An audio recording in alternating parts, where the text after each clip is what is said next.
साथ ही मिस्टर व्यास, अभी एनपीए की स्थिति कैसी है और इस क्वार्टर में किस तरह के नंबर्स आए हैं एसेट क्वालिटी फ्रंट पर? कंपनी का एनपीए अगर आप हमारा देखें तो एसेट फाइनेंस का जो हमारा एनपीए है वो हमारा एनपीए क्वार्टर ऑन क्वार्टर कम होता जा रहा है। जो हमारा लास्ट ईयर सितंबर में देखें 3.6% था, इस बार अभी सितंबर क्वार्टर 2 में एसेट फाइनेंस में एनपीए नेट एनपीए घट करके 1.8 हो गया है और हर क्वार्टर में एनपीए कम होता जा रहा है। तो एसेट फाइनेंस में काफ़ी अच्छा इंप्रूवमेंट है और इंफ्रास्ट्रक्चर प्रोजेक्ट फाइनेंस में हमारा एनपीए जो है वो भी घट के 2.1 पे आ चुका है। सो लास्ट ईयर से देखें तो काफ़ी डिक्रीज हुआ है, बट अभी 2.1 पे है और हम लोग इसको आगे सोचते हैं कि और कम होना चाहिए। बट ये जो इंफ्रास्ट्रक्चर सेक्टर में भी थोड़ा और इम्प्रूवमेंट आने से ही इसमें फर्दर इम्प्रूवमेंट देखने को मिलेगा। बट हम लोग को काफ़ी वी आर क्वाइट होपफुल कि गोइंग फॉरवर्ड एनपीए में इम्प्रूवमेंट दिखना चाहिए। बट काफ़ी इम्प्रूवमेंट हुआ है हमारे दोनों बिजनेस में, एसेट फाइनेंस और प्रोजेक्ट फाइनेंस बिजनेस में। इस बीच एक बार पीएनबी हाउसिंग फाइनेंस इसके प्री ओपनिंग प्राइस को देख लेते हैं। पीएनबी हाउसिंग फाइनेंस 860 के लेवल पर जाके रुका है एनएसई पर और 863 के लेवल पर जाके रुका है बीएसई में, यानी करीब 85 से 88 रुपये का गेन यहाँ पर देखने को मिल रहा है, ऑलमोस्ट 11-11.5% का। जो इसका इशू प्राइस था वो था 775, उसके अगेंस्ट अच्छा खासा गेन यहाँ पर देखने को मिल सकता है। तो इस पर कम से कम आज एक बार के लिए तो हो सकता है कि थोड़ी बहुत प्रॉफिट टेकिंग देखने को मिले लुकिंग एट द अनसर्टनिटी, लेकिन अच्छा खासा ओवर सब्सक्रिप्शन भी देखने को मिला था, तो इस पर नज़र रहेगी हमारी ओपनिंग में।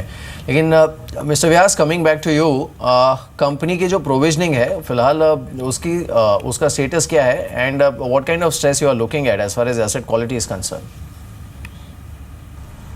जहाँ तक एसेट फाइनेंस का सवाल है, देखिए हमारा जो कॉस्ट ऑफ रिस्क है वो कम हुआ है। जो 2.1% था पहले वो 1.8 हुआ है और हम लोग सोचते हैं गोइंग फॉरवर्ड ये और इसमें कम होना चाहिए। Cost of risk asset finance में भी कम हो रहा है और इंफ्रास्ट्रक्चर प्रोजेक्ट फाइनेंस में भी हमारा कॉस्ट ऑफ रिस्क जो है 1.4 था लास्ट ईयर, 1.3 था लास्ट ईयर, जो 0.4% हुआ है। अभी इमीडिएटली तो इसमें दोनों में काफ़ी कमी आई है और जैसा मैंने कहा कि इंफ्रास्ट्रक्चर प्रोजेक्ट फाइनेंस में और आगे कम होने के चांसेस, अगर इंफ्रास्ट्रक्चर फाइनेंस की सिचुएशन हमारे देश में इम्प्रूव होती है, इंफ्रास्ट्रक्चर का जो स्ट्रेस है वो जैसे धीरे धीरे कम होगा, इसमें ज़्यादा से ज़्यादा इम्प्रूवमेंट होने के चांसेस है। और ये पर्टिकुलरली रोड सेक्टर में हम देख रहे हैं स्ट्रेस कम हो रहा है क्योंकि आजकल ज़्यादातर ईपीसी कॉन्ट्रैक्ट आ रहे हैं जिसके कारण सिस्टम में कैश फ्लो काफ़ी आ रही है। पहले जो ज़्यादातर बीओटी प्रोजेक्ट चलते थे जिसके कारण लोगों को काफ़ी बोरो करना पड़ता था एंड उससे काफ़ी स्ट्रेस भी हुआ था due to various reasons which we all know. But अभी ईपीसी कॉन्ट्रैक्ट जब से ज़्यादा आना शुरू हुआ उससे ये कैश कॉन्ट्रैक्ट है जिसके कारण सिस्टम में फ़ंड काफ़ी इम्प्रूव हुआ है। प्लस गवर्नमेंट ने बहुत सारे इनिशिएटिव्स लिए हैं ऑन इंफ्रास्ट्रक्चर। पर्टिकुलरली कुछ दिन पहले एक डिसीजन था कैबिनेट का कि जो अवार्ड्स हैं कॉन्ट्रैक्टर्स के, कंस्ट्रक्शन कंपनी की जो अवार्ड्स हैं उसके अगेंस्ट में बैंक गारंटी दे के वो पैसा उनको मिल सकता है। तो ये सारे इनिशिएटिव्स जब ये इम्प्लीमेंट होंगे धीरे धीरे तो गोइंग फॉरवर्ड जो स्ट्रेस है इंफ्रास्ट्रक्चर में और काफ़ी कम होगा।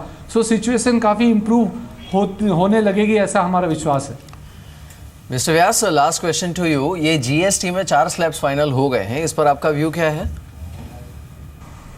जीएसटी रेट्स में मेरा ये मानना है कि जो सेस लगाया गया है वो शायद नहीं लगाना चाहिए था क्योंकि हम लोग एक सिंप्लीफिकेशन की तरफ जा रहे हैं टैक्सेशन का। एक सिंगल रेट की बात कर रहे हैं कि एक ही टैक्स लगेगा जीएसटी।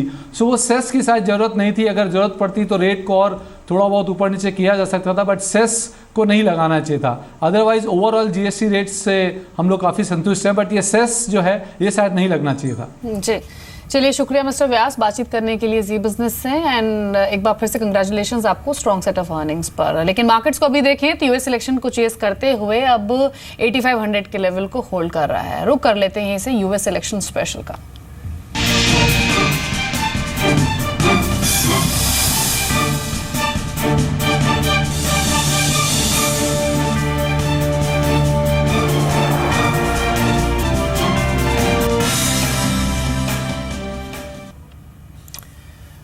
और इस पर अंचल हमारे साथ जुड़े हैं ये रिसर्च लेकर कि इंडियन इम्पैक्ट क्या होगा, जो इंडियन कंपनीज हैं उन पर क्या इम्पैक्ट हो सकता है इस इलेक्शंस के आउटकम का। अंचल बताइए।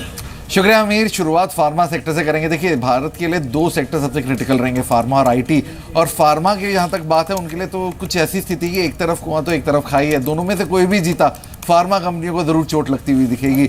सबसे पहले बात करते हैं, अगर हिलरी क्लिंटन जीती है इलेक्शंस को तो फार्मा कंपनी के सबसे बड़ा मुद्दा होगा, क्योंकि क्लिंटन चाहती थी जो दवाएं हैं, स्पेशली जो ज़रूरी दवाएं हैं, लाइफ सेविंग ड्रग्स हैं, उनके दाम बहुत एक अच्छे क्वांटम से घटा दिए जाएं, बेहद सस्ती कर दी जाएं।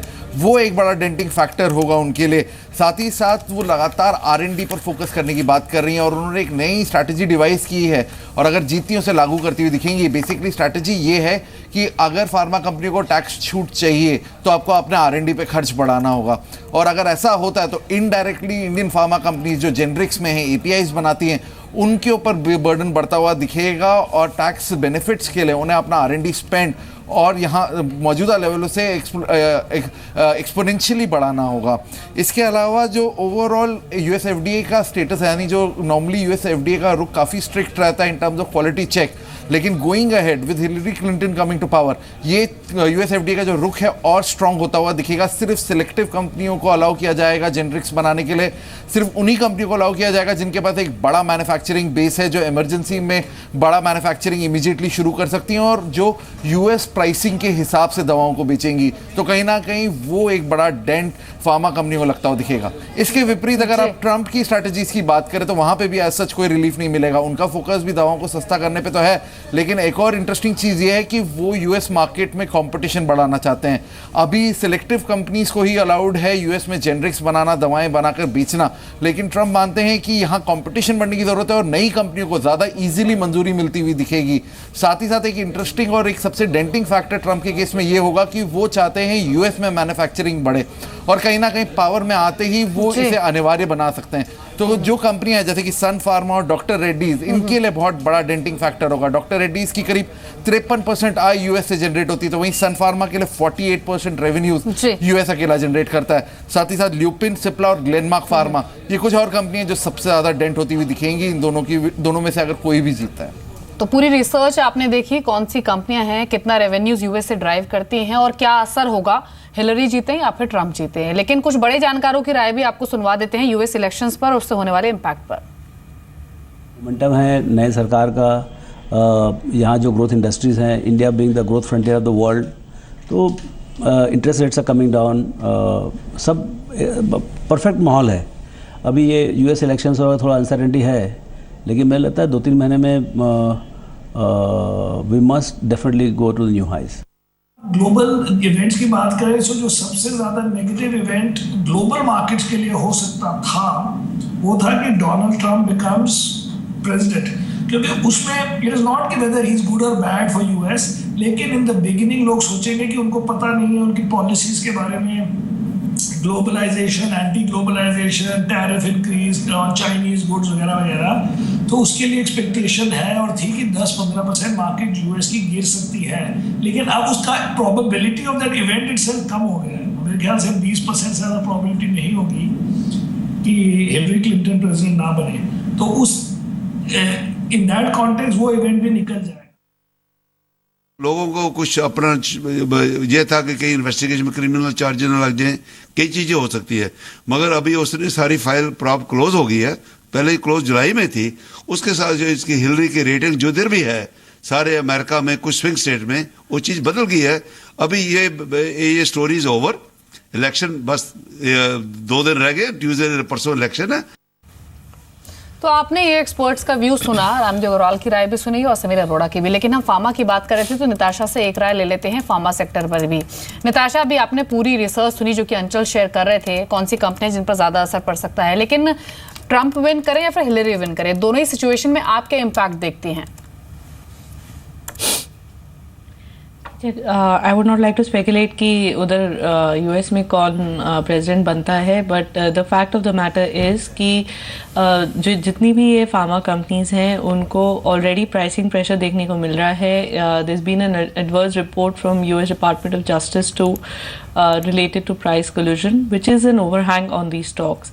इसीलिए एक stock specific मूव देखना बेटर रहेगा and to be invested in select stocks only rather than looking at it as a sector, क्योंकि अगर आप पूरे सेक्टर में देखिए तो regulatory overhang is one aspect, लेकिन pricing pressure both in US as well as emerging markets is a very real threat to the entire sector.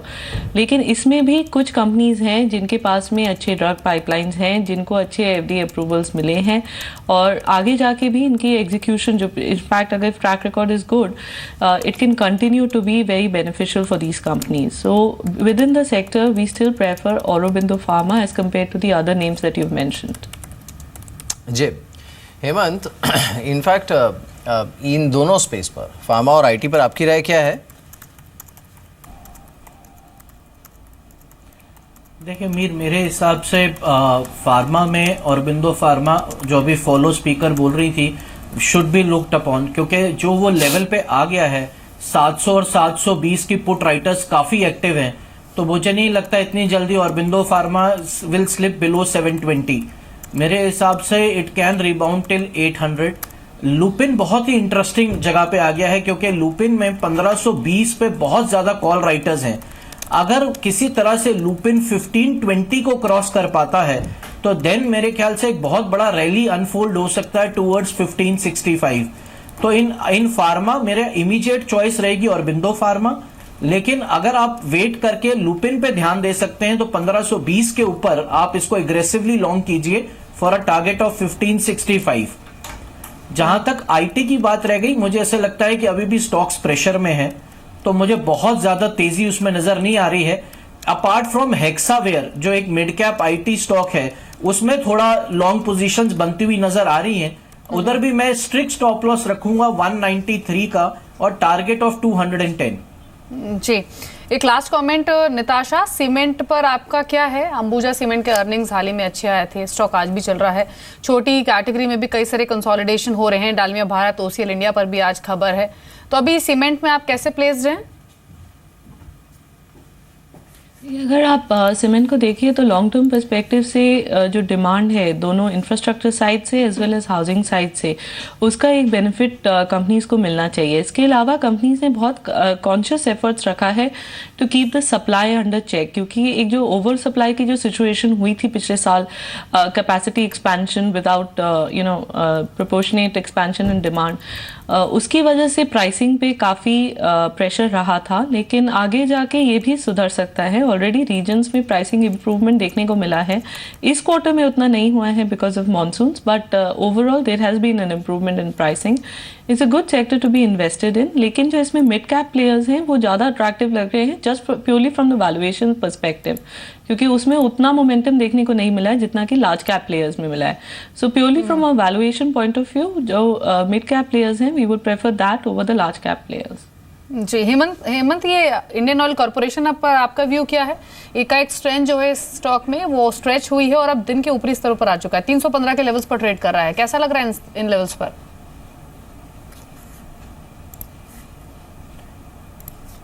ये सवाल मेरे से है? जी हेमंत। हाँ, देखिए OMCs मेरे ख्याल से they are always will remain buy on dips. मुझे इनमें कभी भी कोई शॉर्ट पोजीशंस बनती हुई नजर नहीं आती। In fact we should wait for corrections and we should start buying them. तो चाहे वो HPCL हो, चाहे वो IOC हो, HPCL भी आप देखिए बहुत करेक्ट हुआ है, 420-425 का बहुत स्ट्रॉन्ग सपोर्ट है, वहां पे आसपास आपको लेना चाहिए for a target back of 465। तो मुझे HPCL, IOC और BPCL तीनों ही स्ट्रॉन्ग लगते हैं। Any dip, any correction, you should buy into the OMCs।